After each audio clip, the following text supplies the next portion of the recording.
자, 시작하겠습니다. 반갑습니다. 예, 오늘부터 그 선효, 고봉화상 선효를 시작하겠습니다. 고봉화상은 누구냐? 그러면 선효는 우리나라의 사집이라고 해서 그 참선 배우는데 네 개의 경전 중에 하나에 해당된다.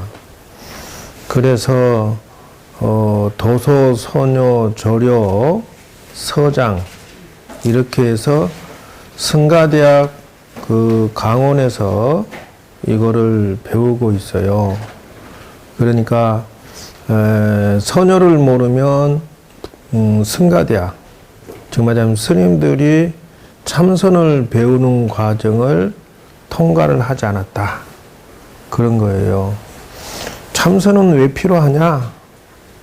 그건 간단해요. 지금 계속 참선에 대해서 강조하는데 세상의 종교는 무엇이 있느냐? 불교, 기독교, 천주교, 마호메트교, 힌두교 대략 이 정도가 유교, 도교 이게 아마 거의 큰 흐름에 해당된다 이렇게 보셔야 돼요. 그러면 각기 장점이 있고 특징이 있다. 마호메트교나 이슬람교죠. 이슬람교나 기독교나 같은 형제의 종교예요. 그러나 너무 극단적이니까 융합이 안 돼서 지금도 세계에서는 하루에도 수백, 수천 명을 서로 죽이고 난리예요, 지금. 오직 했으면은,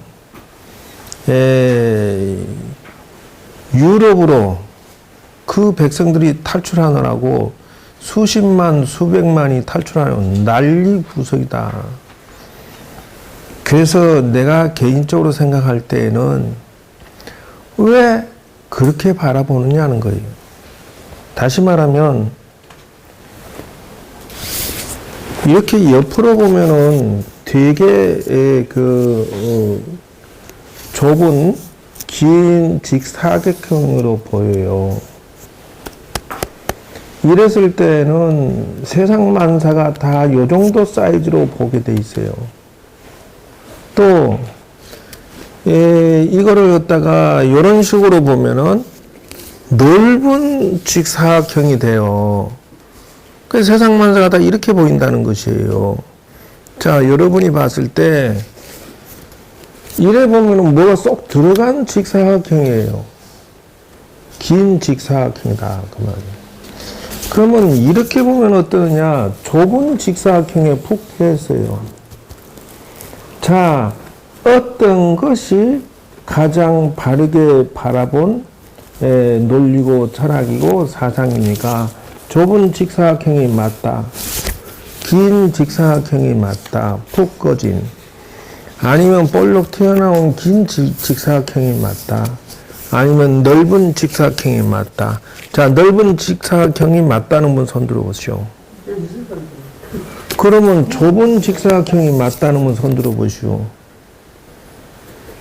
와, 이거는 또 인정 못하겠어. 좁은 직사각형은 맞다는 분. I don't know, you don't know냐? 그 손 안 든 사람은 뭐예요? 간첩인가? 뭐예요? 이것도 아니고 저것도 아니고 죽도 아니고 밥도 아니고 남이 다른 사람이 내 거 뺏어갈 때 나는 모르세요 하는 것인가 그러면 이건 흑백을 정확하게 선을 구해야 된다는 것. 세상 만사는 이게 맞다는 것도 틀리고 이게 맞다는 것도 틀리고 이것도 틀린 거예요. 다만 요즘에는 하는 말이 뭐라고 하냐면 3D 세상, 4G 세상, 5G 세상이요. 그게 뭐라고 하느냐? 입체로 본다는 거, 입체로.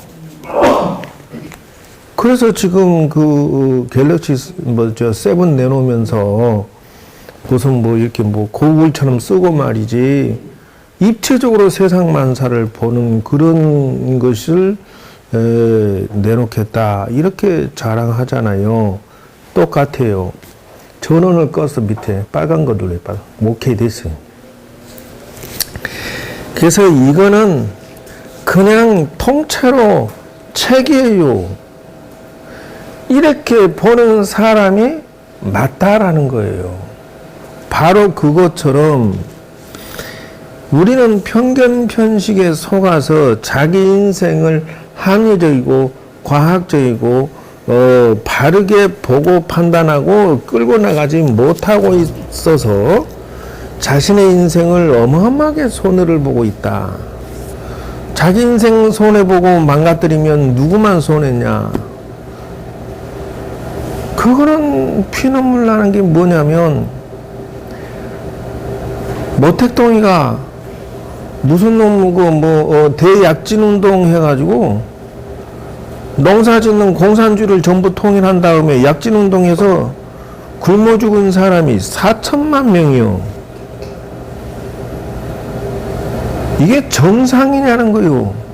무슨 공산주의라는데 약진 운동이 뭐냐면 열심히 일해서 많은 효과 쌀을 생산하자 뭐 이런 운동인데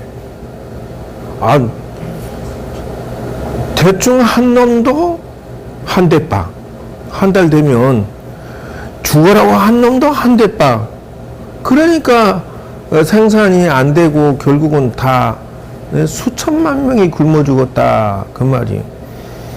그래서 등소평이가 제기해서 일하려고 하니까 다시 또 뭘 주장했냐면 대문화운동 이래가지고 하여튼 문화재는 부수고 다니고 부자 지주는 다 죽이고 다니고 그래갖고 또 수천만 명을 또 죽여요.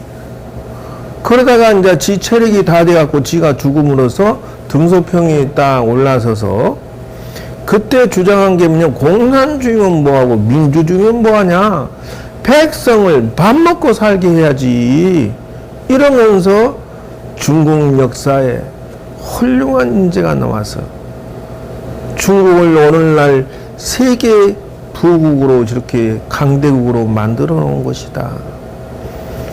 한 나라를 바라보면 그렇게 보고 봐야 옳고 모택동이 바라본 건 이건 정말로 연친미가 보는 것이고, 연친미를 거꾸로 말하지 마세요. 이 정상이 아닌 거예요. 지 하나 착각 때문에 수천만 명이 죽어도 눈 하나 깜짝 안 하고 그런 승진이 어디가 있냐 이게요. 그런 애니멀들은 존재해서는 안 될 인간들이었다는 거예요. 다시 말하면 세계의 종교도 마찬가지다. 다시 말하자면은 그 사람의 일의 형태가 어떻게 생겼느냐 하면 요렇게 생겼다 치자이. 눈,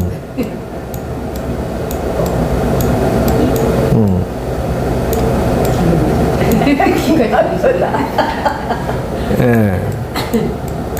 그래서 여기서 말하면은 그 유교와 도교는 어디에 해당될까요?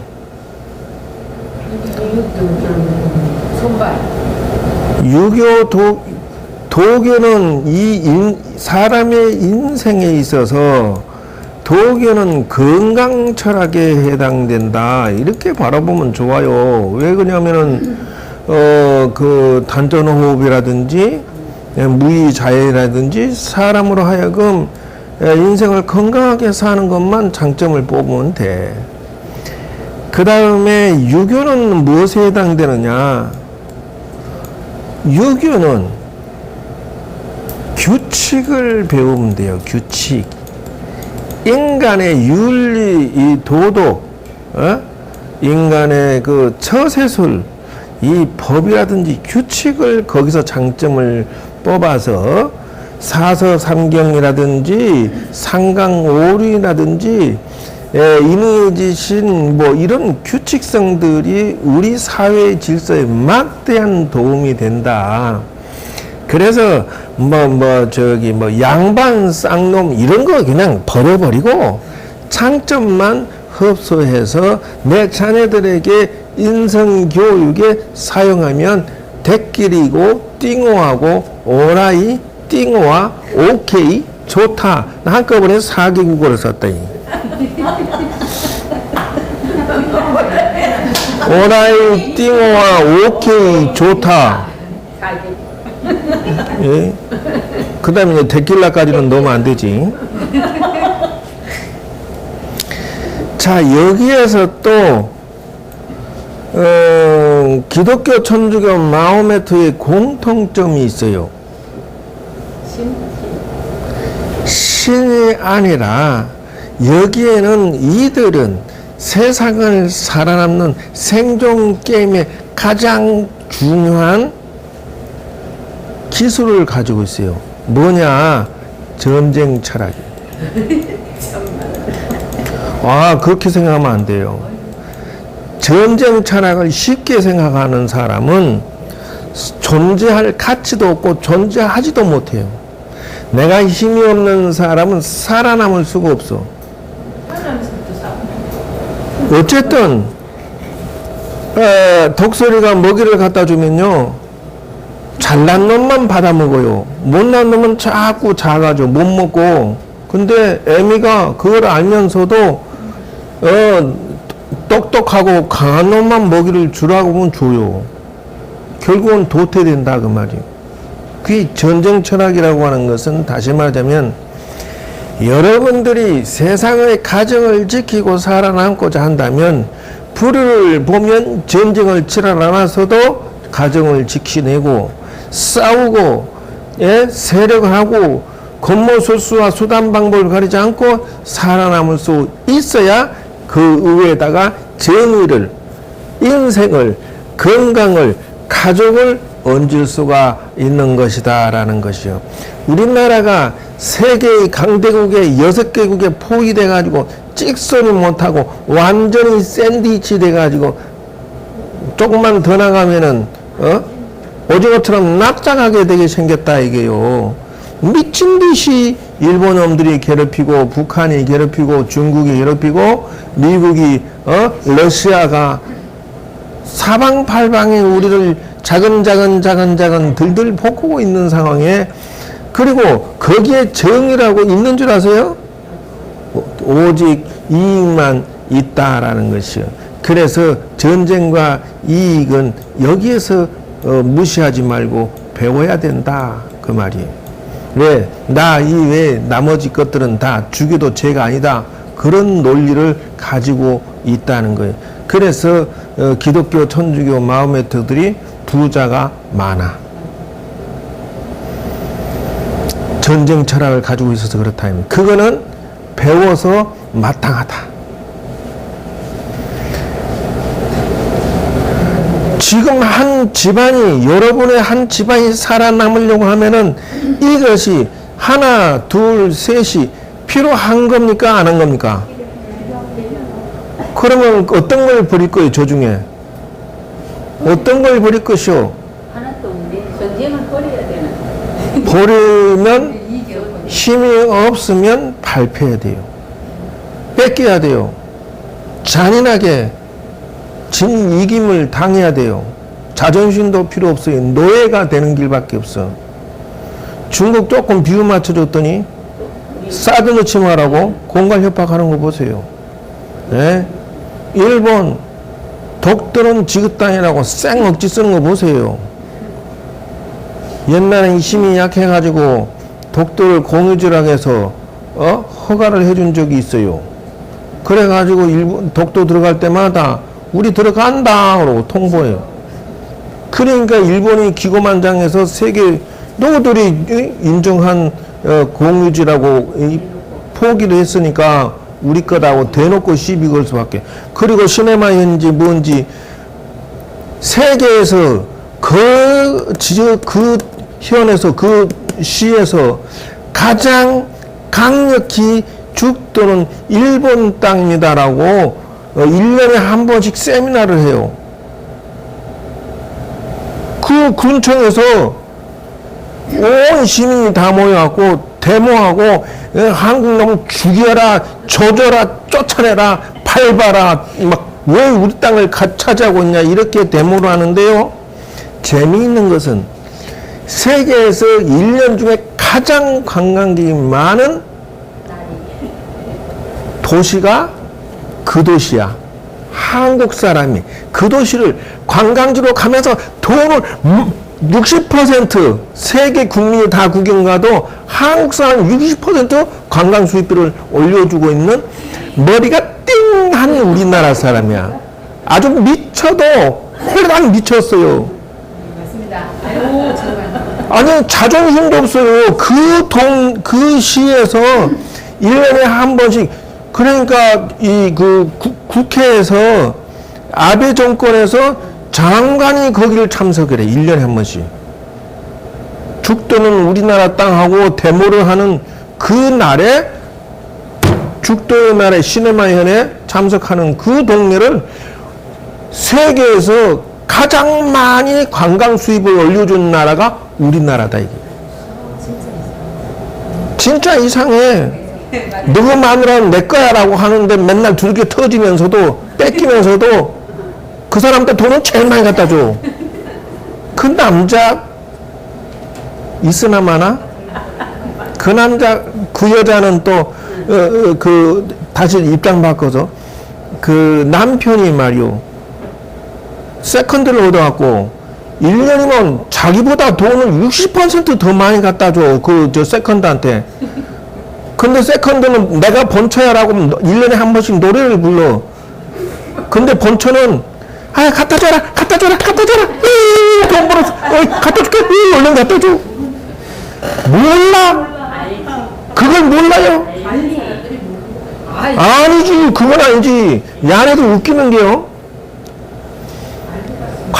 아니지, 그건 아니지. 죽도의 나라라고 가장 떠드는 그 동네를 우리가 세계에서 60%, 나머지 세계 나라가 40% 수입을 주고 우리나라가 60% 관광 수입을 올려줘요. 보태주는 거예요. 그거 하라고. 죽도를 차지하라고 보태주고 있는데, 그 동네가 또요, 아주 기가 막히게 똑똑하고 현명하게 그 가면을 쓰는 게 한국말도 배우고요, 한국 간판도 세우고요, 시네마현이라는 이런 것들은 그 죽도의 날이라고 하는 이런 것들은 싹 한쪽 귀퉁으로 몰아놓고 잘 관광지로 한국 사람 거기 못 가게 딱 감춰놓고 전체적으로 구경하는 코스만 다 개발해가지고 한국 사람 보면 하이 어서 오세요 그러고 그냥 이라샤이마세 싸대기 맞고 돈 주러 오셨습니까? 감사합니다 이러고 간판을 싹 지워버리고 안 보여. 눈에 보이는 데는 죽도는 뭐 일본 땅이라는 그것들을 싹 감춰놔버리고 미친 놈들 왔습니다 감사합니다 이러고 돈 봉투에 넣으면 미친 놈들 한국 놈들 와서 야 돈 뺏자 그러고 그냥 기가 막히게 그 싸대기 때리면서 뒤통수는 도끼질 하면서 겉으로는 아이고 감사합니다 어서 돈 주세요 이러고 하고 있다라는 것이 세계에서 가장 똑똑한 나라가 어디게? 딱 알자가 없는 부분이 일본이죠. No.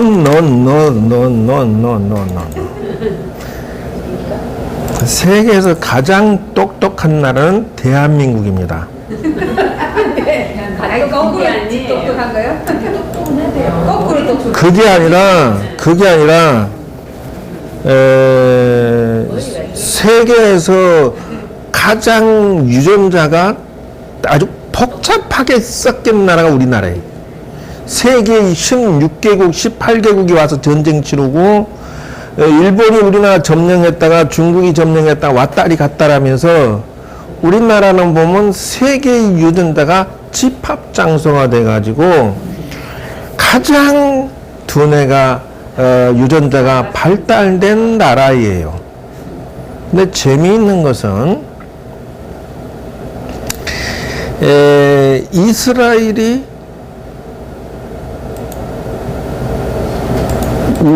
두 번째 똑똑한 나라가 이스라엘이라는 것이요. 왜 그러냐?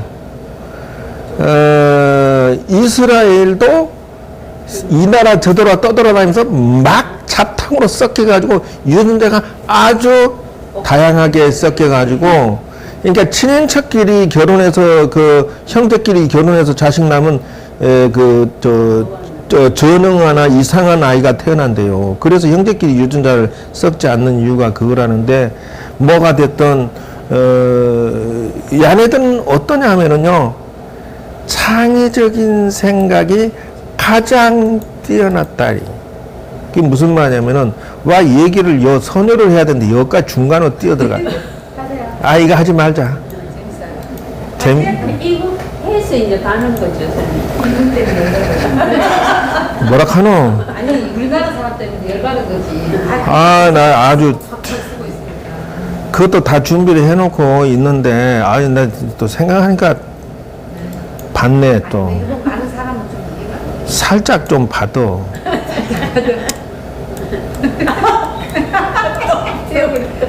살짝 받았어.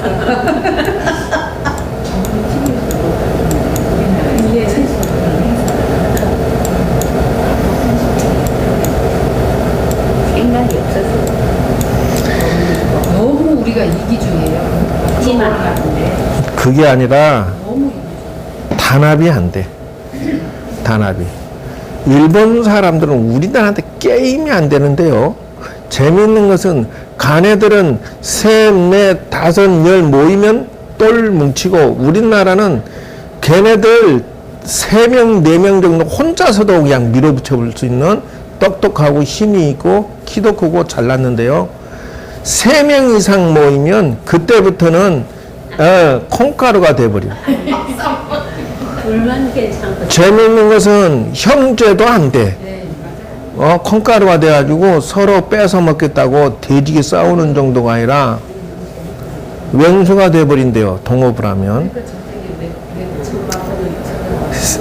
땅덩어리는 세계에서 제일 작으면서 무슨 또 뭐 혈연, 지연, 학연, 뭐 지역연, 아이고. 그러니까 뭐라 하더라, 허사비스? 그 허사비스가 그 알파고를 만들었대요.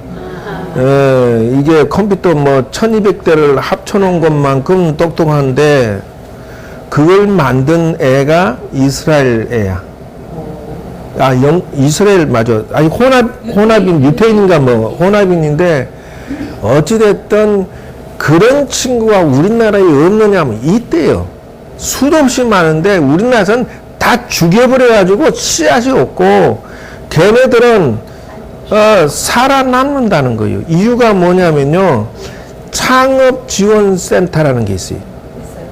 그래서 국가에서 아예 동네를 하나 만들어가지고 거기에 들어가는 젊은 친구들은 빌딩, 사무실, 지원 모두 다 공짜야. 그리고 망하면은 오히려 더 망한 것을 자료 수집해서 실패하지 않는 것을 연구해가지고 도리어 더 창업을 지원하는 기술로 전업이 돼버려. 우리는 창업하려면요, 돈 빌릴 데도 없고, 사무실 공짜도 없고, 대기업에서 어떤 루트를 키워주는 방법도 없고, 아무것도 없어요. 중소기업이 크려고 하면 대기업이 팍 밟아서 죽여버리고. 별 얘기를 옆구리로 샜는데, 김밥 옆구리로, 본론으로 가자면, 그래서, 이 인생에 있어서,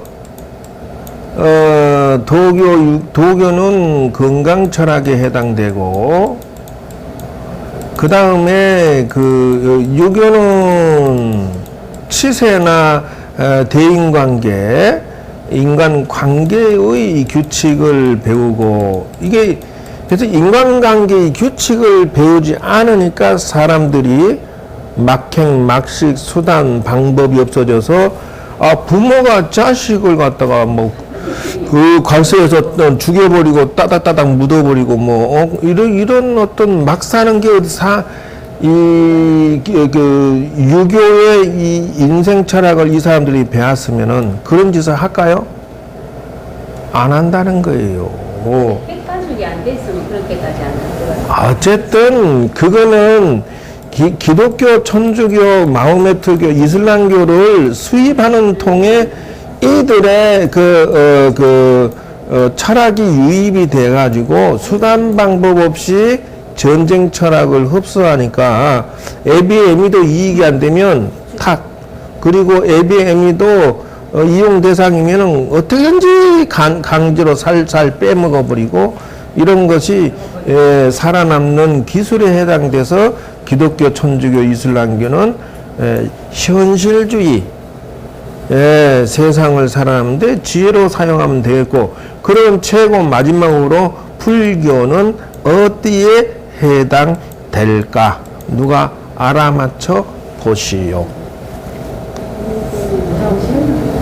여지껏 불교 배웠잖아. 자, 어디에 해당될까?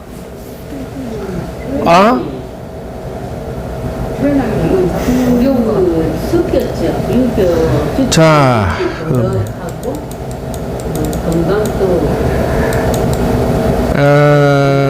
윤리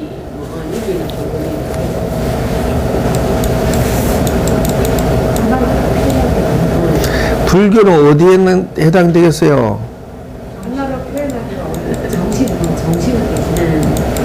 정신, 건강, 정신. 자, 이 사람의 인생에 건강이 중요합니까, 안 합니까? 건강하죠. 자, 이 사람 인생에 대인관계의 규칙이 중요합니까, 안 합니까? 이 사람이 현실에서 살아남는 거 중요하죠? 돈이라고 봐야도 되고 중요합니다. 그러면 불교는 무엇에 해당되느냐 하면은 여기에 마음에 해당된다는 것이요. 마음은 정신이고, 정신이라고 하는 것은 주인공이다. 주인공. 즉 말하면은 건강과 규칙과 전쟁도 전부 격가지다라고 하는 것이요. 이것이 무엇을 위해서 존재할 거냐? 바로 나 주인공을 중심으로 뭉쳐줘야 된다라고 하는 것이요. 인생의 가장 중요한 것은 마음이고 정신이고 그의 영혼이고 그 자신의 주인공인 이 인생의 전체에 해당된다. 불교는 인생의 가치관을 정리시켜 주는 것이다. 내가 빠진 건강이나 규칙이나 전쟁이나 돈이나 현실은 의미가 있다 없다? 내가 없으면 다 필요 없는 거야. 내가 없으면 돈도 가족도 뭣도 아무것도 없는 거야. 그냥 없을 뿐이야. 인생의 주인공. 불교는 인생의 주인공을 가르쳐주고 있는 것이다. 그래서 이 정신을 업데이트 시키고 영혼을 승화시키고 주인공을 완성시키는 이 불교 철학이야말로 이 전체 중에 가장 핵심 중에 핵심이다라고 하는 것이요. 다시 말해서 비유를 들자면 옛날에 그 뱀이 한 마리가 있었는데 이게 머리와 꼬리가 둘 다 잘났다고 맨날 싸워. 그래가지고 뒤지기 싸우는데, 야 머리야, 너 내 허락 없이 어디로 기돌아댕겨? 말 좀 하고 댕겨라. 심심하면 시비 걸고 뒤지기 싸우는데 하루는 말이죠, 너만 앞으로 가냐? 나도 앞으로 가보자. 그래가지고 꼬랑지가 지가 앞장서서 막 끌고 가니까 머리가 할 수 없이 싸움에 지쳐갖고 너 허고 잡은 대로 가봐라. 근데 이놈이 그 꼬랑지가 눈이 없잖아요. 그러니까 얘 가다가 불구덩 속에 쏙 빠져 죽어버렸대. 잘난 체 하다가 그거 절대 머리가 니까짓 게 이라고 무시하고 꼬랑지가 까치다가 둘이 동시에 물에 빠져 죽었다 그 말이야. 그러니 인생의 주인공은 이 영혼을 바로 가지는 이거야말로 가장 중요한 가치관이지 않겠느냐. 건강이고 규칙이고 돈이고 나발이고 전쟁이고 다 필요 없다. 핵심은 나를 중심으로 나머지 것이 뭉쳐졌을 때 인생의 비전, 미래, 길은 보이기 시작할 것이다. 그러니 그 정신을 똑바로 음식을 주고 영혼의 음식을 주고 업데이트 시킬 필요가 있는 것은 틀림이 없다라고 하는 것이요. 안다스텐 모른다스텐. 알겠습니다. 그러므로 이 소녀는 바로 정신교육에 필요한 약방문이다라고 한다는 것이 결론적으로.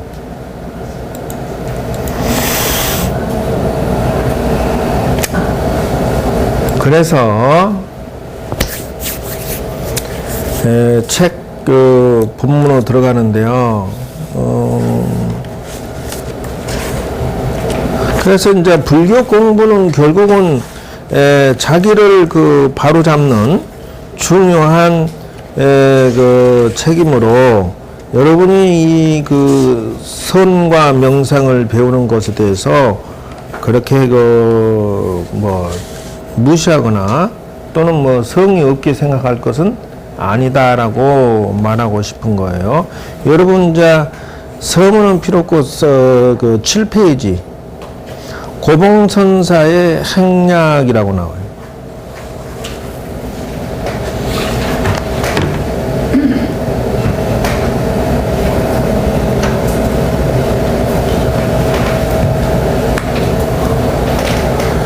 그 고봉호상의 행약이라고 하는 것은 이제 당신 이력서인데요.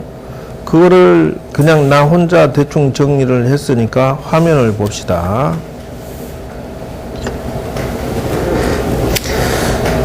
저 화면을 보면은 1238년 남송 제5대 이종 가희 2년 중국 강소성 오강현에서 태어났다 이렇게 얘기하는 거예요.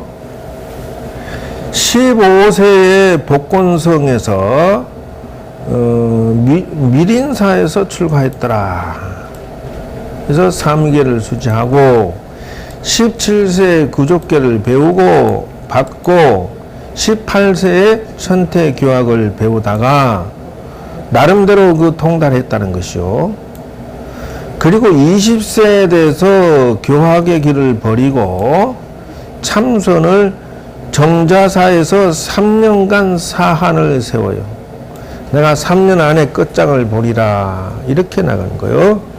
그래서 당교화상에게 만법기 일기하처 화두를 받는다 이래요. 만 가지의 인생의 우주 삼남만상은 모두 하나로 돌아간다. 하나가 뭐냐? 바로 너 자신이다 이게요. 너 자신은 어디 있나? 너 자신은 뭐냐? 이렇게 들어가는 것이에요. 그래서 이거를 하다 보니 딱 잘라가지고 만법길 좋다. 만법길 일기하초 하나는 어디로 가나? 나라는 것은 어디로 가나? 이렇게 하자니까 이중으로 나눠지는 현상이 생겨서 잘 안 됐다. 그래서 다시 서람 조흠선사에게 북한사에서 타사시구 화두를 받아야. 그게 무슨 말이냐면은 이게 저거요. 즉 이 몸을 끌고 다니는 이 죽은 시체, 이 시체를 끌고 다니는 놈이 누구냐? 이 몸을 끌고 다니는 놈이 누구냐? 오늘따라 전화가 사방에서 오고 속을 새기는구만. 그래서 24세 때 그 경산사에서 그래서 3년 결택했는데 3년을 그냥 그 성공을 못했어요. 그래서 24세 때에 계속 타사시구를 한 거예요. 이 몸 끌고 다니는 이 시체 끌고 다니는 놈이 누구냐 이러고 그러다가 또다시 처음 들었던 만법기 일기야적 화두가 갑자기 이게 처음 열심히 했던 게 아마 잠재의식 속에 딱 저장이 됐다가 의심으로 확 또 일어난가 봐요. 막 이런 경우가 있어요. 그래서 3년을 3월 20일 뭐 달마대사 기일 제사 지내다가 그 탑 앞에 이르러서 경을 읽게 되는데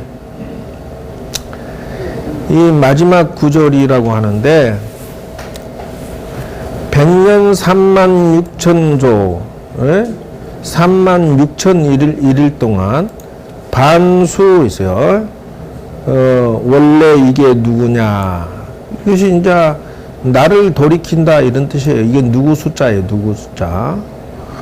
그럼 누가 이 죽은 시체를 끌고 다니나 라고 생각이 올라서 그 도를 성취했다 이런다는 거요. 다시 정리할게요. 책에 나온 순서대로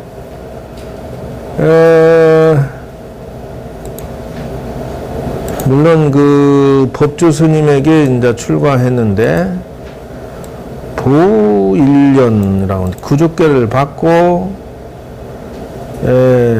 개경에서 당교 묘륜 선사에게 태어날 때는 어디서 오고 죽으면 어디로 가는가 이게 생종하철의 사양하처가 이게 여러분 제사 지낼 때 요 말을 많이 써. 생종하철에 태어나면 어디서 오고 사양하처고 죽으면 어디로 가느냐 이게 화두였어 사실은. 제사 지낼 때 생종하철에 사양하처고 생종하래 사양하고 올 때는 어디서 왔으며 여러분 올 때 어디서 왔어? 하늘에서 땅에서 왔어. 어디서 왔어? 죽으면 또 어디로 가요? 이게 화두야. 퀘스천마크. 화두와 북간탐의 서람 좋은 선사로부터 무자 화두를 다시 받아요. 그래서 무엇이 송장을 끌고 왔는가라고 이거 예를 들어서 생종하철에 사양하철도 해봤고 무자 화두도 해봤고 이 송장 끌고 다니는 놈은 누군가도 해봤고 이 양반 다양하게 한 거 아니요. 그러니까 이 과정을 누구나 거친다라고 봐야 돼. 옛날에는 하나로서 끝장을 봤는데 지금은 이것도 들어보고 저것도 들어보고 지한테 맞는 걸 찾아내는 것이 숙제. 화두를. 왜 그러냐? 이게 정신 수양에 막대한 도움이 된다. 그래. 주인공을 찾는 거니까. 이 몸의 주인공을 찾아야 그놈이 사고치든지 좋아하는지 그걸 알지. 지금은요, 여러분이 속고 있는 것이 여러분 육체가 좋아하는 것이 자기가 좋아하는 걸로 착각하고 산다 이 말이요. 아직도 감 못 잡아? 음식을 맛있다 하는 것도 여러분 영혼이 그거 좋아하고 착각하고 있는 것이다 그 말이요. 영혼은 먹을 필요도 없고 목욕할 필요도 없어. 여러분 영혼에 무슨 물구덩이 집어넣으면 영혼이 무슨 물 묻나? 근데 좋다 한단 말이야. 목욕하고 나면 아이고 깨어내라. 깨어내는 이 몸이 좋아하는 거지 이 영혼이 좋아하는 거하고 아무 관계가 없다 그 말이요. 아이고 맛있어. 근데 영혼은 먹을 필요가 없는 거야. 근데 육체가 맛있어라고 하는 걸 영혼이 주인공이 좋아한다는 말. 착각은 자유지만, 그래서 일단은 주인공, 나를 중심으로 인생을 풀어가야 되겠다.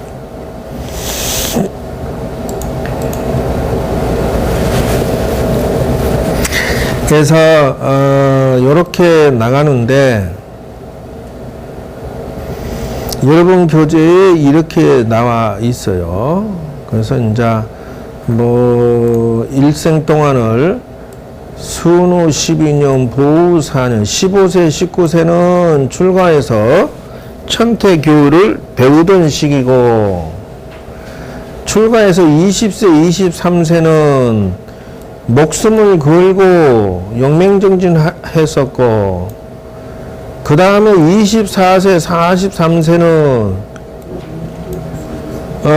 용수 쌍계의 두 군데를 중심으로 다니면서 깨달음을 얻어가지고 더욱 정진하던 시기고, 44세, 58세에 드디어 중생을 구제했다, 이렇게 나가요. 이게 당신의 일대기예요. 근데 이제 옛날 시대라 수명이 짧은 택이라 44세, 58세에 죽었다는 거 아니오. 여러분은 더 살았잖아. 좋겠어.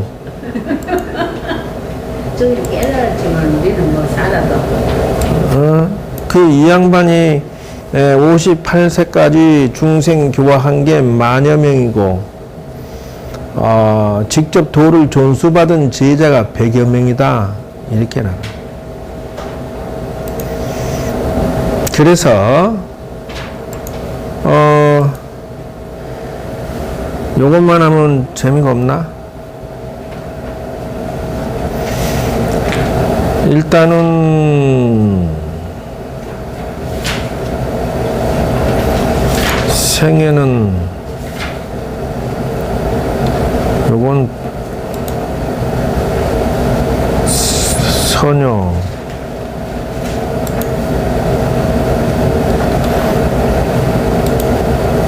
고봉화상, 생애, 전례. 금방 요거 했나? 요거 했구나. 생애를 볼까? 어디 보자. 워낙 자료를 많이 작업하다 보니까 아주 그냥 내가 어제 밤부터 오늘까지 아주 머리털 뽐내라고 욕봤어요. 그러면 이제 그 배경을 봅시다. 요 시대가 어떤 시대냐 하면은, 송나라 말기라고 하니까 이 북방 지역은 뺏겼어, 몽골군한테. 그래서 밀려가지고 남쪽에 송나라를 차리고 있는 그 시기였다라는 것이요. 그래서 금나라를 그래서 송이 몽고와 연합해서 금나라를 멸망시키고 다시 몽고와 대치하는 요런 시기였다는 것이요.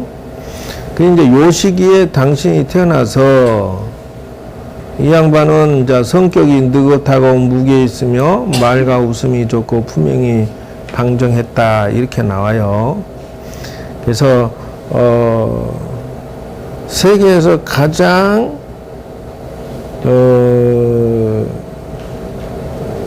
많은 책을 쓴 사람이 누굴까? 책을 많이 쓴 사람. 세상에서 책이 제일 작게 쓴 사람이 누굴까? 간단해. 세상의 여자들은 책을 제일 많이 썼고, 남자들은 책을 제일 작게 썼다. 왜? 여자들의 잔소리를 모으면 책이 수천 권 될 것이고, 남자는 간단 단답형으로 살았으니까 책이 제일 작을 것이다. 맞아, 틀려? 말 된다고?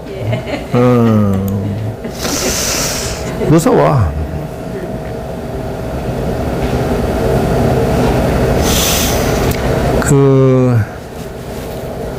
어쨌든 다시 한번 정리를 하면은 당신이 그 도를 성취하기 위해서 정자사에서 이 당교화상으로부터 화두를 받고 죽기 살기로 도를 닦아서 생종하철의 사형하차거를 닦은 것이 있었다. 다시 24세 되어서 별무소득이라 3년 시한을 정하고 죽기 살기로 했지만은 별 효과를 못 봤다. 그래서 설암선사를 만나서 이렇게 나가요. 그래서 여기서 또 3년 기한을 또 정해요. 그래가지고 죽기 살기로 또 도를 닦았는데 무자 화두를 창구해서 했지만은 이것 또한 잘 안 되었다. 그래서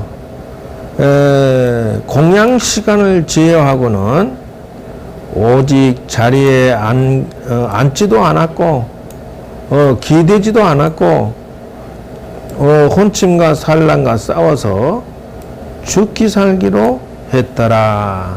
자, 이 점에 있어서 비교되는 것은 오직 도를 닦기 위해서 저런 도전이 필요하다 안 하다? 필요하죠. 그러면 여러분은 언제 도전할래요? 할 생각도 안 해? 주인공인 자기 자신을 찾는 것인데 관심도 없어? 아이고 기만 듣지. 여기서 땅 책 놓고 나가면 다 꿈속의 이야기들. 에? 그러고 일주일 있다가 또 다시 이렇게 와서 그냥 듣는 거지. 머리는 항상 아니 이게 머리 몸체를 그려놓고 유교, 도교, 천주교까지 다 설명했는데 제일 소중한 것을 제일 많이 투자해야지. 자기 자신한테. 막상 늙어 죽을 때 되니까 자기 자신한테 인생 투자를 가장 적게 했더래. 그럼 뭐예요 그래? 무엇을 위해 살았어? 지금이라는 그러니까 내가 없고 자식이 있을 뿐이고 내가 없고 남편이 있을 뿐이고 내가 없고 돈만 있을 뿐이었다는 것이요. 도대체 왜 사냐고.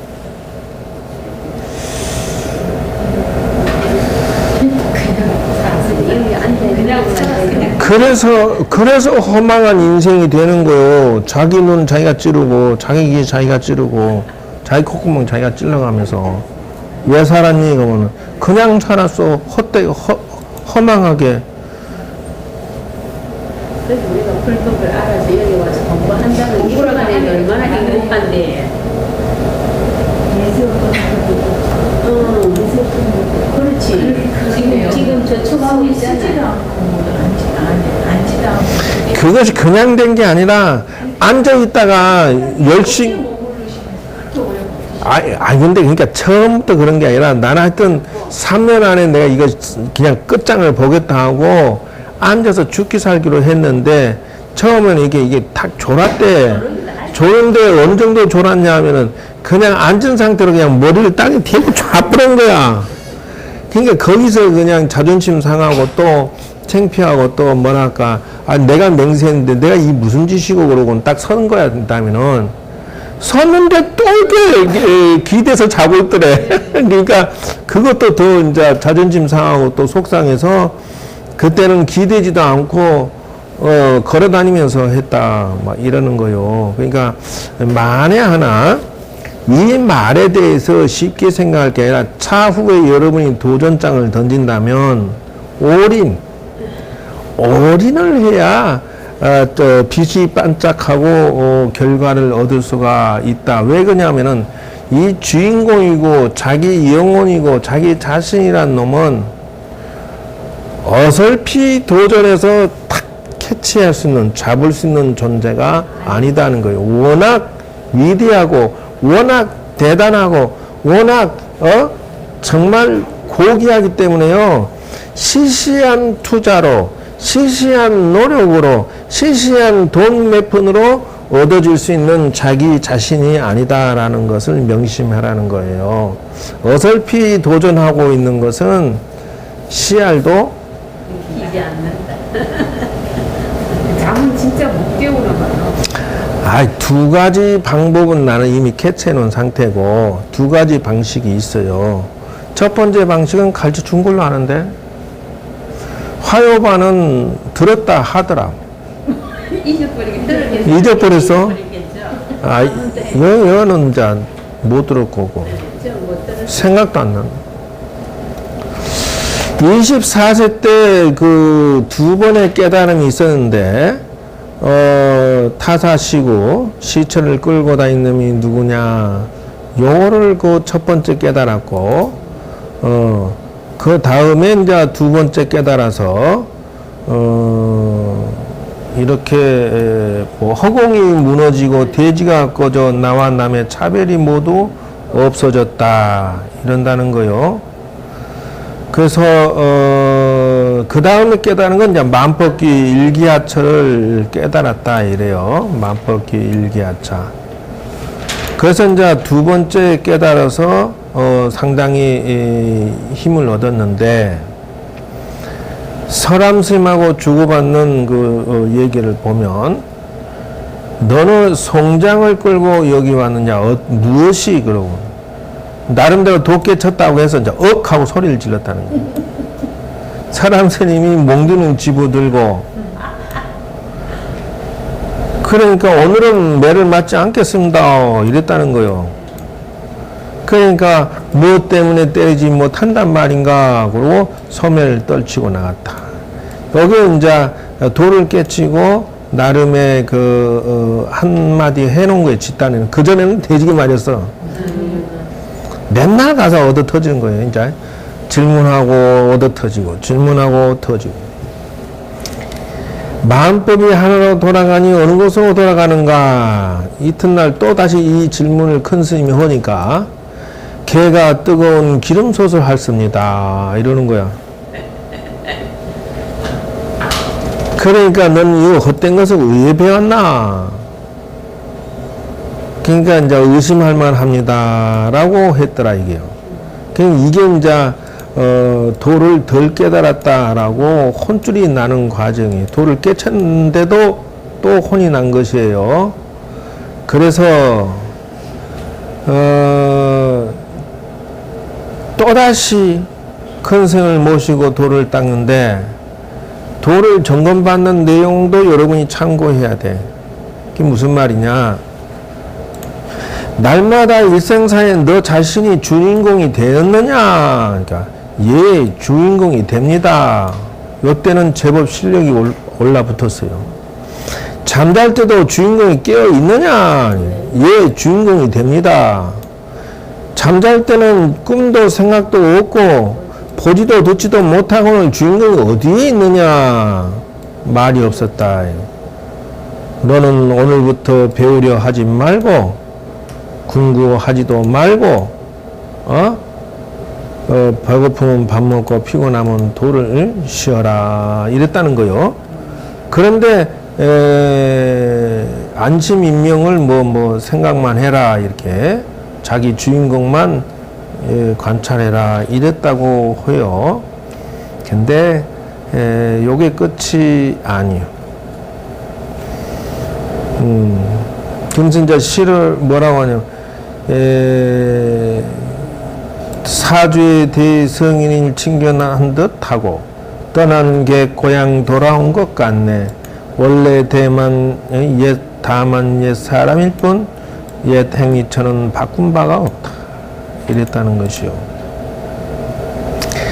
그리고 이제 이 시대에 그 24세 때니까 나름대로 학철대를 하고 나이 34세 때 몽고가 국호를 원이라고 하고 이런 거 보니까 원나라가 시기네. 원나라 시기죠. 그죠? 원나라 시기고 용수사에 머물러서 초라한 움막에서 솔잎을 먹고 좌선삼매에 들어있었다 이래.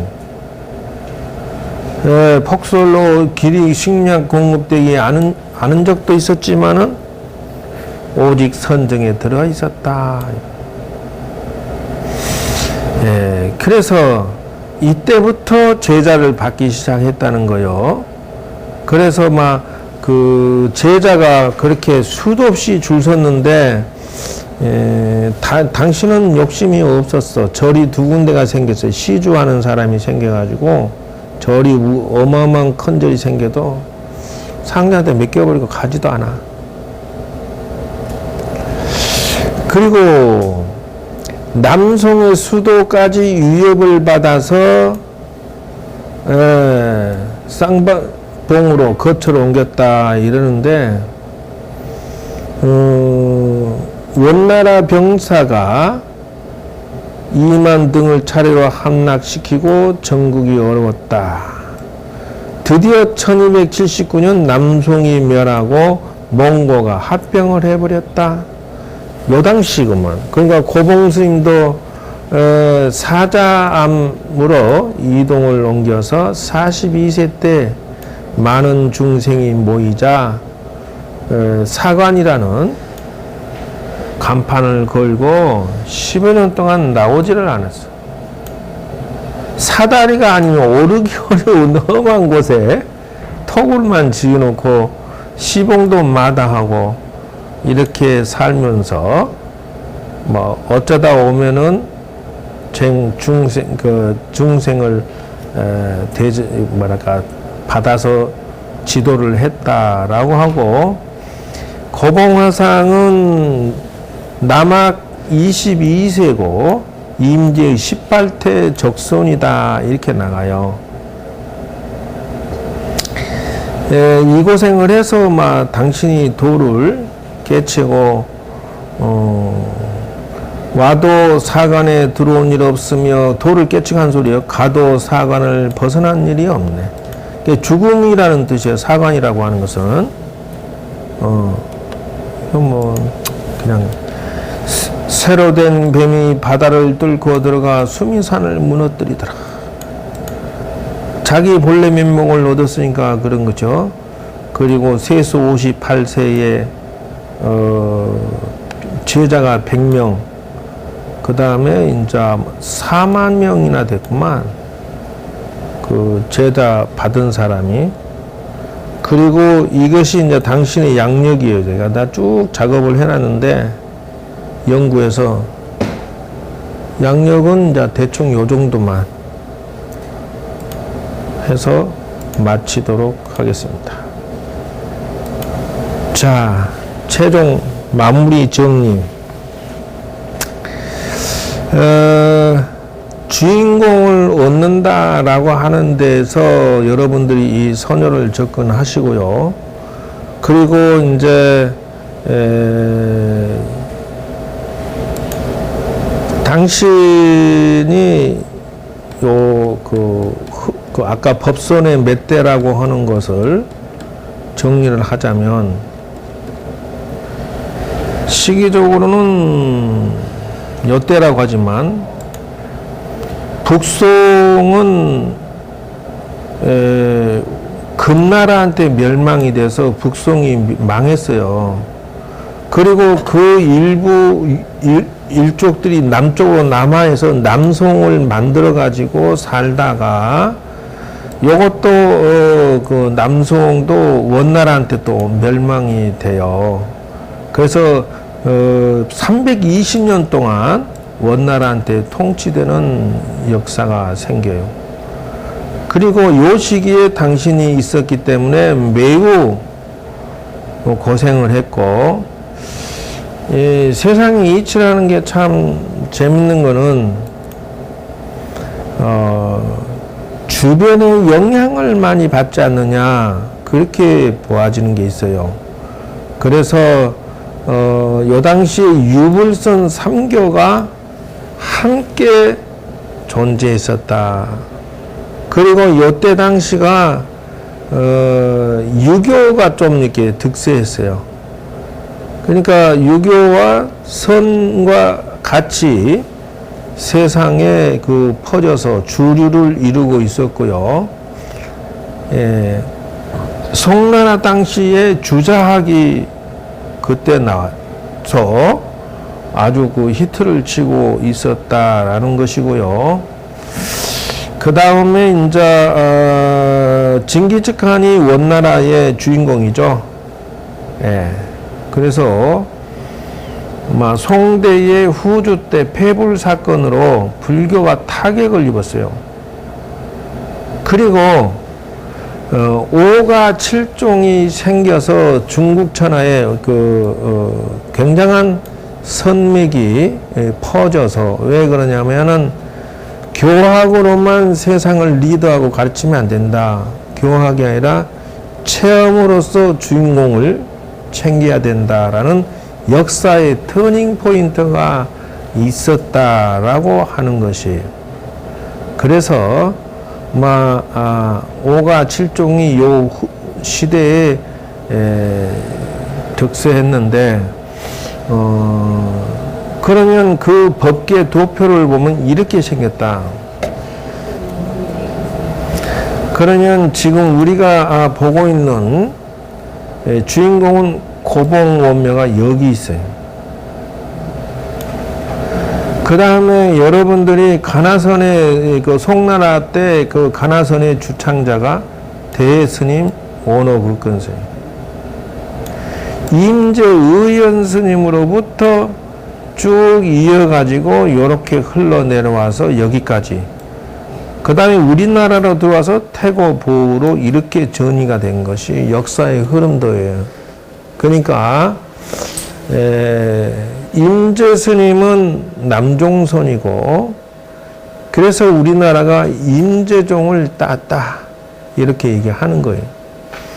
그 다음에 벽암록이라 해서 그 화두를 주거니 받거니 하는 것을 모아놓은 책이 벽암록이라서 원호 극근선사가 오조 법연으로부터 물려받아요.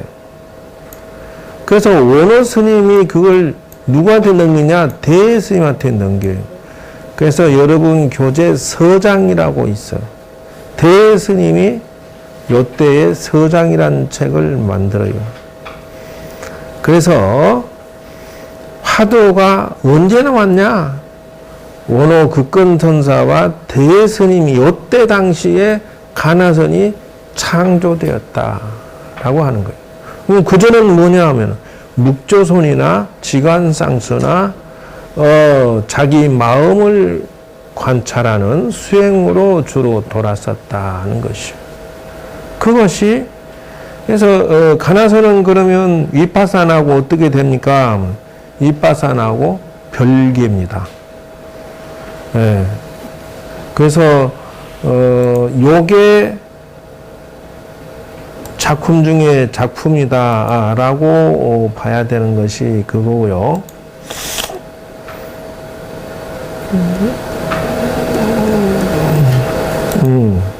이거는 다 봤죠.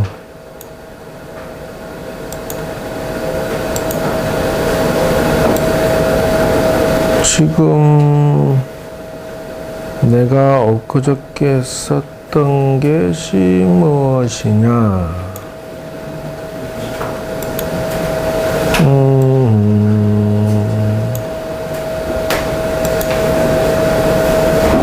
극종선? 아닌데.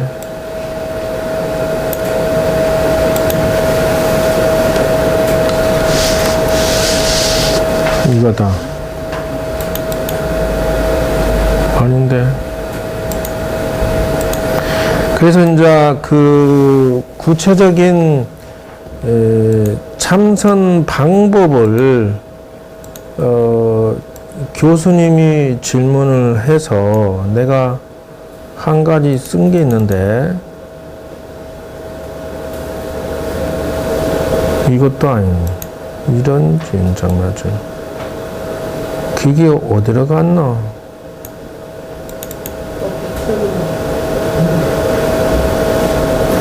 이걸 꺼내놨어야 되는데, 에이, 그것이 어디로 갔나? 논문 자료가 여기도 없나? 요것도 아니고, 요것도 아니고, 이빠사나, 요거다. 내가 작품을 최근에 이제 만들었는데, 여러분이 이 설명을 들으면 뭔가 아마 정리가 되지 않을까, 대충 짐작만이라도, 그게 어디고 뭐. 자, 이빠사나는 이렇게 나가죠. 이번에 이빠사나는 이제 지금 현재 세상에 이빠사나 말 들리잖아요. 이빠사나는 사념처를 무상고 무하로 통찰 수관 관찰하는 것. 그래서 이빠사나는 번뇌인 구름을 이제 본래 면목은 태양인데 빛으로 관찰해서 번뇌인 구름을 비추고 사마타로 잡아서 지어가면서 탐님지 삼덕을 싹 지워서 해탈을 성취하는 방식이다. 자, 아직도 이제 못 알아듣겠지. 내 마음이 태양이야. 번뇌는 구름이야. 그런데 번뇌를 빛으로 관찰을 해서 이놈을 사마타라는 산매로 턱 잡아. 그렇게 해서 빛으로 관찰하고 있으면 이놈이 그냥 다 지워져 버려. 그럼 무엇을? 번뇌라고 하는 것을. 번뇌가 구름인데 번뇌라고 하는 게 뭐예요? 38,000, 84,000 온갖 생각들을 싹디 깨어있는 눈으로 관찰하고 있으면 싹 지워진다는 것이요. 그렇게 해서 해탈을 추구하는 방식이 이빠사나요. 그러면 사마타는 뭐냐? 사마타가 바로 집중 삼매요. 이빠사나는 뭐냐? 이빠사나는 관찰이요. 알았어요? 예, 요래하는 것이요. 그런데 그러면 관아사는 뭐냐면 사마타는 현상, 대상, 표상을 집중하고 있으면 표상에 집중되어서 집중된 상태를 사마타라고 한다. 이게 사마타요. 그러면 관아사는 무엇이냐? 바로 새로 창조된 것은 참고, 참의, 참정 세 가지 공식으로 이렇게 나가요. 그러면 참고는 뭐냐 하면은 참고는 관법이요. 관법. 태양이다 이게. 이 참정은 뭐냐면 사마타요. 지법이라고 하는 거예요. 지법. 다시 말하자면은 삼매다 그 말이요. 관아사는 이게 숨어 있다 하는 거예요. 이게 삼매. 요건 관법이고. 그러면 참의는 뭐냐면 이거는 의단이다. 의심. 그래서 지관상수 요 세 가지가 한꺼번에 농축되어 있는 것이 관아선의 방식이다. 그런 거예요. 비유하자면 하늘에 요걸 이쪽으로 넘겨놓고 봐야 되나? 좀 좁으니까. 자, 이렇게 해서 전체가 나오도록. 태양이 본래 면목이다 치자고. 구름이 번뇌이다 하자고. 그러면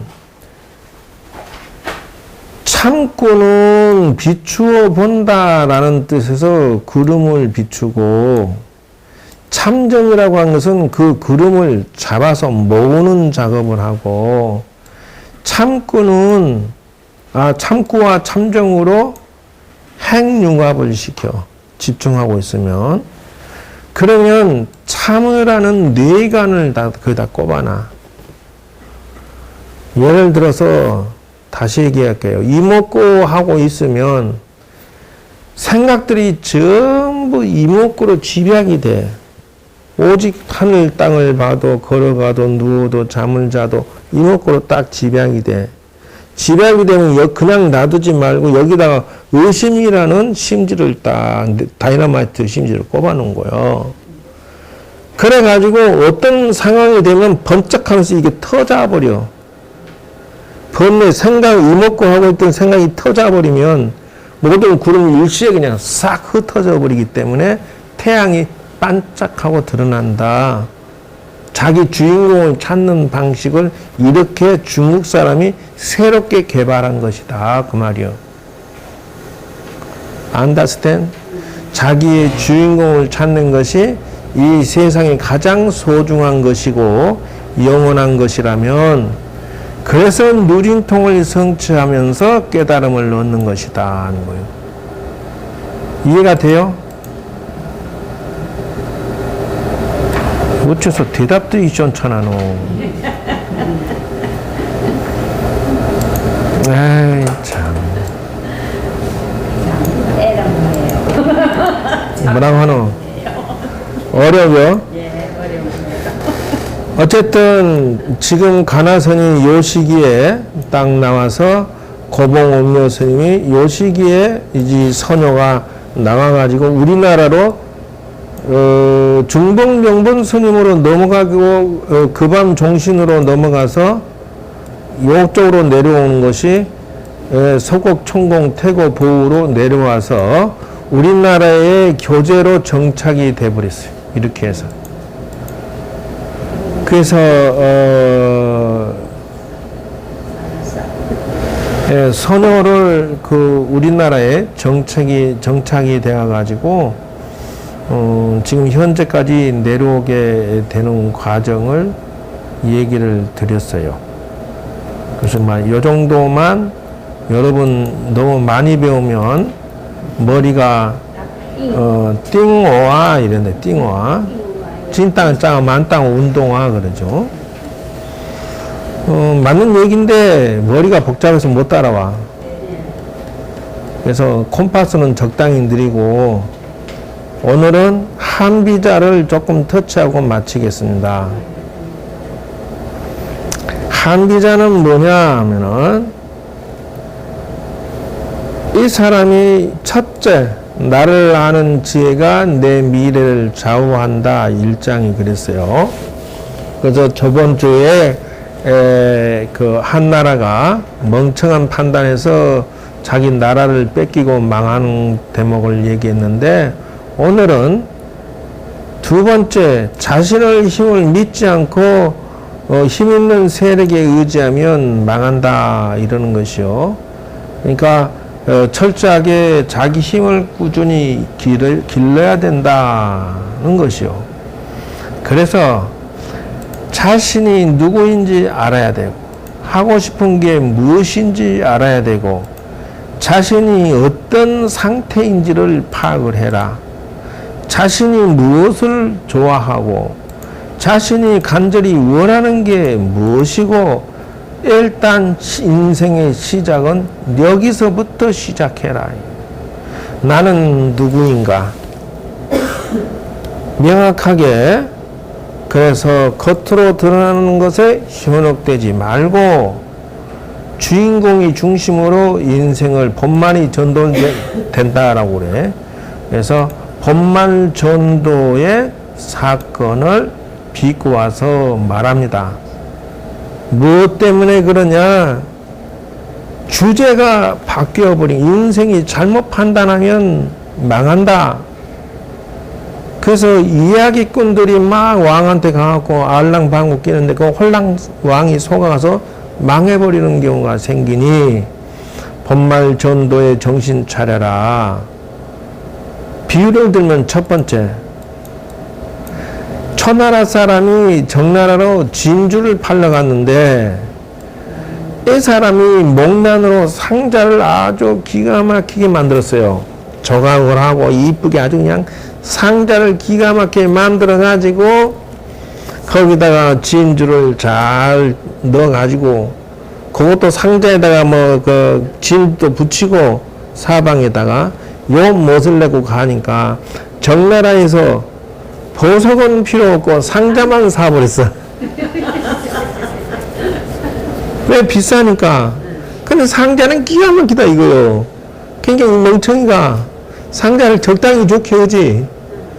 예? 본만이 주객이 전도돼 버려서 장사 망했다 이러는 것이요. 그리고 그러니까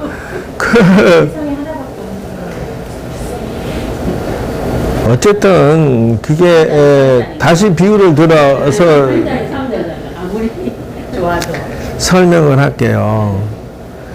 이 학자들이 그 언변력이 좋아지려고 갖은 노력을 그래요. 왜냐하면 왕을 설득을 해서 구워 삶아서 벼슬도 없고 돈도 집도 가정을 이뤄야 되니까.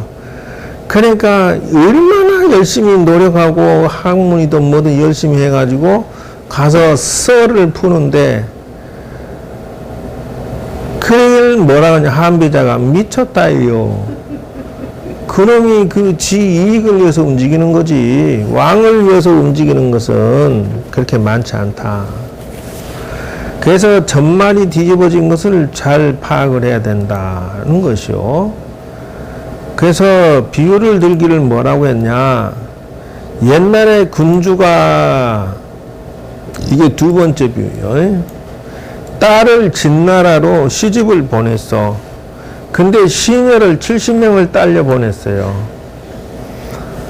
근데 진나라 왕이 그 딸내미한테는 관심이 없고 70명의 가인애들한테 미쳐갖고 저거 딸내미를 뭐 홀대를 했다는 거예요. 그래 막 온갖 그 금은보화를 싸서 시집 보내놨더니 왜냐하면 진나라가 강한 나라니까 가서 사돈 맺기 위해서 보냈는데 실패했다는 것이요. 서방 맞고 법만이 전도돼 버렸다는 것이요. 그래서 인생에 말로는 나는 마음에 진나라가 사위국이다 뭐 이렇게 하지만은 좋은데 시집 보냈다 하지만은 딸내미는 서방 맞고 시녀들한테 뭐라고 가인을 70명이나 붙여 보냈어. 그래서 본말이 전도되는 것은 어리석다라고 하는 거요. 세 번째 비유. 아열이라는 사람은 변론에 뛰어났어. 그래가지고 100만은 말이 아니다라고 주장을 해서 거기 모여있는 제나라의 직하에 그 벼슬아치고 뭐 선비들이고 전부 100만 원의 말이 아니야. 근데 이놈은 얼마나 언변이 좋았는지 이랬던 말이냐라고 그 말하는데 아무도 이 사람을 당해내지 못했다는 거예요. 그런데 이 사람이 그 백마 타고 국경에 관문을 들어가면은 마세를 내야 되는 것이 있어. 그 문지기가 마세 주세요 이랬다는 거예요. 근데 이게 이제 그때 또 속에서 불이 나가지고 그 말 잘하는 걸로 따따붙다 하면서 여기 설득을 시켰는데 이놈은 아무것도 못 알았고 돈 줘요. 천하의 언론쟁이가 문지기 하나 소개도 못하고 결국은 돈을 주고 통과했다. 그러니까 달변가가 실질적으로 힘은 되지 못하고 신세를 망치는 수가 있으니 정신 차려야 된다라고 하는 것을 말한다 이게요. 다시 말하자면은 인도에 그 육사외도가 있어요. 정말하면 부처님 당시야 그 당시에 6명의 선생이 있었느니라. 6명의 선생이 누구냐 하면은 이 사람이다. 너무 커서 좀 줄여야 되겠구만. 이렇게 돼요. 첫째, 프라나 까사빠 노예 출신인데요. 도덕 부정론이에요. 왜 그러냐면은, 못된, 양반도, 바라문도, 바이시아, 수두라, 뭐 이런 그 농공상명도 못되게 살아도 계속 양반이고 고관대작인데, 노예 출신인데 프라나 까사빠라는 그 선생이 있었는데 이 사람은 도덕 부정론이다. 그래서 현실 중심론을 세상에 설파해서 제자를 거느리고 막 사라졌겠다. 두 번째 선생 파쿠다 카차야나, 이 사람은 우주는 7요소로 이루어져 있으므로 이 사람도 도덕 부정론이다. 뭐냐? 지수, 화, 풍, 고락, 생명. 이렇게 해서 이 구속론을 주장을 7가지를 해서 사람 몸뚱아리가 이렇게 이루어졌어. 그러니까 무슨 뭐 정이고 도덕이고 필요 없어요. 그냥 사람을 내가 필요로 해서 죽이면 요소 사이를 찔렀을 뿐이야. 그러니 원소 주장론이다 이래요. 그래도 또 제자를 또 수도 없이 거느리고 또 이러고 다녀. 그러면서 세상을 헤쳐나가야 된다. 세 번째, 마칼라 코살라라고, 마칼리 코살라에서 숙명론 사상이야. 이 사람은 뭐든지 다 숙명으로 인생이 이루어졌다라고 주장을 한다는 거예요. 그게 무슨 말이냐? 전생에 네가 노예로 태어났으니까 노예일 뿐이고, 전생에 양반으로 복을 지었으니 양반이고, 그래서 저 사람이 가다가 돌뿌리가 있는데 탁 가다가 부딪혀서 넘어졌어요. 그러니까 전생부터 운명적으로 숙명적으로 요 시간 요 때에 가서 발로 칵 부딪혀서 넘어져야 되는 숙명적인 운명이 들어있어서 그랬을 뿐이다. 이렇게 해석을 한다라는 것이요. 예를 들면 여러분들이 지금의 남편 만나는 것도 숙명이다 이런다는 거요. 근데 가만히 생각하면은 첫 번째 애인이 좋았을지, 두 번째 남자가 좋았을지, 세 번째 남자가 좋았을지 I don't know, you don't know라는 것이요. 근데 이제 사람이 웃기는 것은 세월이 흐르고 나서 그 남자가 배가 아픈 게 있다며, 잊었던 첫사랑이 또 아픔을 주네 라는 썰이 있는데, 첫째, 옛날에 그 남자를 선택하지 않았는데 그놈의 남자가 잘 살면 배가 아프고, 아씨 내 그걸 놓친 게 손해다 이거네 지나고 생각하니까. 두 번째, 못 살면 가슴 아프고, 세 번째, 귀기 또 같이 살자 하면 머리 아프고. 나를 만났어. 그러니까 알 수 없는 것이다 그 말이요. 그래서 그런 것들 모두 다 숙명이다 이런다는 거예요. 숙명이라고 하는 것은 바꿀 수 없는 거는 이런 거요. 예를 들면은 자식이 태어나는데 그놈의 자식이 우리 엄마 아빠 아니야 라고 부정하는 것은 안 된다라는 거요. 왜? 미워도 싫어도 아무리 뭐라 해도 부모는 부모야. 그게 숙명이라는 거요. 그러나 나머지 것들은 바꿀 수가 있다라는 것이요. 열심히 노력하면 운명도 인생도 바뀐다. 근데 이 사람은 구성 요소로 이루어져 있으며 숙명으로 인생은 이루어졌다. 이렇게 이제 주장하면서 제자를 키웠다는 거예요. 네 번째, 아디타 케사 캄발린. 이 사람은 물질 만능주의라고 해서 쾌락주의, 유물론 사상이라고, 그래서 현실주의 중심 사상이다 이런다는 거예요. 그래서 세상은 재미있게 열심히 살아야 된다. 그래서 이 사람은 무인무연론이라 선악인가도 없고 제사도 필요 없다. 그 이제 이 다섯 번째 산자야 벨라티푸타라고 하는 것은 회의론이라고도 하고 불가지론이라고도 한다는 것입니다. 이건 뭐냐면 이것도 같고 저것도 아니고 이게 왜 그 부정하는 것들 이야기 산은 산이요 물은 물이요 뭐 이상한 식으로 말해서 넘어가는 주장 애매한 답변주의자 판단 정지 이렇게 주장하면서 제자를 모아서 여기는 약 500명 정도 있었대요 제자가. 그러니까 뭐 그 위에도 마찬가지지만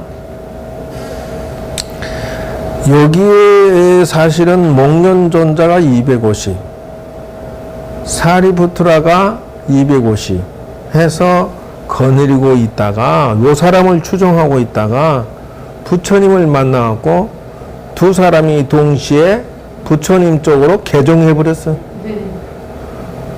그래서 산자가 갑자기 거지가 돼가지고 부처님 앞에 와서 막 삿대질하고 욕을 했다는 거 아니에요. 이 무상식한 놈아 어떻게 제자를 어떻게 사기하고 꼬셨길래 개종시켜서 딱 이렇게 다 데려가 버리냐. 이 도둑놈아 그건 상거래 질서도 안 맞는 거 아니냐. 도둑놈의 새끼 네가 어떻게 성자냐. 부처님을 대고 뒤에다 욕을 했다는 것이. 부처님 가만히 있다가 말 다 했나 이제. 몇십 번 떠들다가 입이 아프니까 이제 그 지도 이제 조금 소강 상태가 되니까 말 다 했나 다 했다. 어? 뭐라고 했냐고 부처님이 뭐라고 했느냐 하면은 너는 너희 집에 손님이 와가지고 선물을 잔뜩 주는데 주인이 안 받겠다 하면 그 선물은 누구 거고 도로 가져가야 되나 안 받는다는데 억지로 줄래 그러니까 안 받으면 도로 들고 가면 그만이지 가지고 왜 미쳤다고 주냐 그래. 이랬다는 거 이 산자야가. 근데 부처님이 뭐라고 얘기했냐면 너 지금까지 떠든 거 전부 나는 받은 바가 없다. 나는 안 받을 기다. 어떻게 할래 이거. 거기서 기절을 했다는 거예요. 열받아가지고.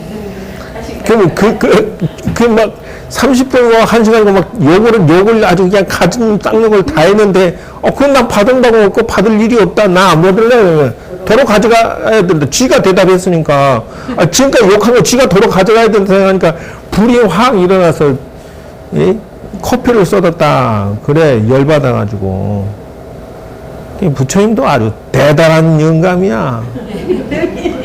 욕을 아무리 해도 이렇게 삼면에 들어 앉았고 그냥 귀 닫아버리고 앉아있으면. 그리고 마지막에 또 한마디 하는 것도 더 거울짝인 게 손님이 선물 안 받으면 너 어쩐데 도로 가져가니까 알고 그러니까 난 지금까지 선물 준 거 난 하나도 안 받았어. 이런 쥐가 도로 가져갈 생각하니까 그 쥐가 상상할 수 없는 욕을 다 했는데 그놈은 도로 자기가 받았다 생각하니까 열이 터져갖고 커피를 쏟았다 하는 거 아니야. 뭐 나중에는 뭐 열받아서 일주일 만에 죽었다 이런 말도 있고. 니간타 나타부타라고 하는 것은 자인학입니다 이게. 그래서 마하비라고 해서 요때 당시 부처님 당시 실제 있었던 6명의 외도가 있었는데 요게 상대주의적인 인식론, 이원론적인 우주관을 가지고 있다. 그런데 약간 좀 비슷한 게 있어요. 그래서 고행주의라고 해서 살도음망 무소유를 주장합니다. 이게 뭐냐면 무소유라고 해서 이 아내들은 어쩌냐면요 홀딱 벗고 살아. 팬티도 안 입어. 브라자도 없어. 여자건 남자건 깨벗고 다녀. 이게 종교인들이야. 그런데 그럼 이제 요즘에 이제 가지고 다니는 게 또 있어. 뭐냐면 부채하고 물통 걸리는 거하고 뭐 요 몇 가지는 들고 다녀. 또 재미있는 것은요 이 사람들은 신자가 제법 많고요 이 사람들은요 이렇게 여행을 멈추지 않고 계속 걸어 다녀. 근데 가는 곳마다 홀딱 벗고 앉아 있어도요, 신자들이 아주 그냥 부처님 모시듯이 대접을 어마어마하게 잘해요. 왜? 사기치고 도둑질 할 게 없다, 이. 빈모니까. 여자들이 꼬치 쳐다보면서 이러보면서 먹을 걸 줘. 그게 걸어다니고 털렁털렁 이러면서 걸어다녀. 7번째, 신본주의.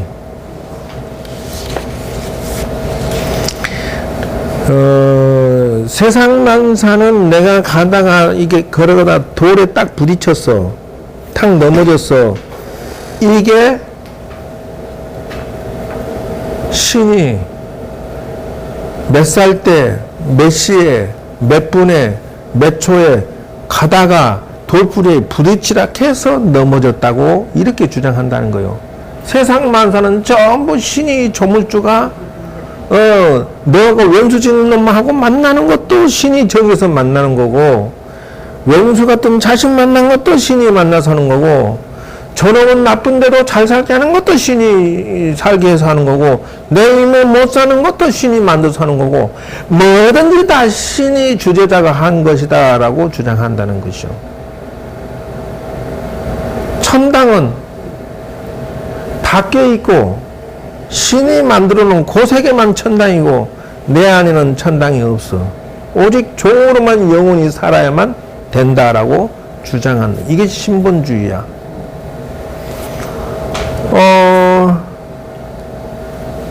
여러분이 생각할 때, 자, 프라나 카사판 노예 주신인 도덕 부종론이죠. 가다가 부딪히면은 막 돌도 부숴버리고 뭐 이런 게 있어요. 이렇게 나가서 파쿠다 가차야나 돌에 부딪혔어. 아, 요석끼리 빡치게 한 거야. 내 살하고 뼈다고 하고 요 돌하고 빡치게 한 거야. 그냥 요래 생각하는 거고, 마칼라코 살라는 숙명론이니까 전생부터 금생까지 요 시간대 이렇게 빡치게 하도록 돼 있어서 요래 된 거야. 이래 주장하고, 그 다음에 아지타 개삭 한발리는 쾌락주의야. 거기 웬만하면 그냥 스펀지 붙이고 그냥 막 부딪히고 막 이래서 덜 다치고 그냥 재밌게 사는 거야. 5번째 산자의 벨라타부타는 부딪힌 것이 운명 같기도 하고 아닌 것 같기도 하고 우연인 같기도 하고 뭐 조작된 것 같기도 하고 뭐 이런 식으로 막 아리까리 이렇게 지가 엄청난 성자처럼. 니간탄 나타부타는 상대주의 인식론이라고 해서 네가 이렇게 하니까 나도 이렇게 하고, 그 이원론 쪽인 선이 있으니 악이 있고, 좋은 놈이 있으니까 나쁜 놈이 있고, 뭐 이런 식으로 해서 세상의 존재성을 주장한다라고 하는 거예요. 신본주의도 마찬가지야. 몇 년, 몇 월, 몇 시, 몇 초, 몇 초마다 딱 부딪히게 돼 있어. 무조건이야, 무조건. 신에 의해서 만사가 조작되고 돌아가고 있다라고 주장한다는 것이요. 그래서 모택동이가 4천만 명이나 1억 명을 죽여도 신이 죽여야 해서 죽인 거래. 2차 전쟁이 일어난 것도 신이 전쟁이 일어나서 몇억 명 죽이라 해서 죽인 거래. 나치가 세상을 득세해갖고 세상을 막 죽이고 유럽 쳐들어가고 막 이렇게 죽이는 것도 신이 시켜서 하는 것이다. 1차 전쟁도 마찬가지. 지금 뭐 이란, 이라크 싸우고 리비아 싸우고 뭐 싸우고 막 지금 러시아 폭격기 가서 막 쏘고, 막 전쟁 일어나고 IS가 막 세상을 처단하고 모가지 자르고 해도 신이 허락해서 한 것이다 다. 내가 밥을 많이 먹은 것도 신이 먹으라 해서 먹은 거고, 내가 작게 먹은 것도 신이 작게 먹으라 해서 먹은 거고, 뭐든지 신이 한 것이라고 신본주의, 기독교, 천주교, 마호메트교, 이게 다 신본주의야. 그러나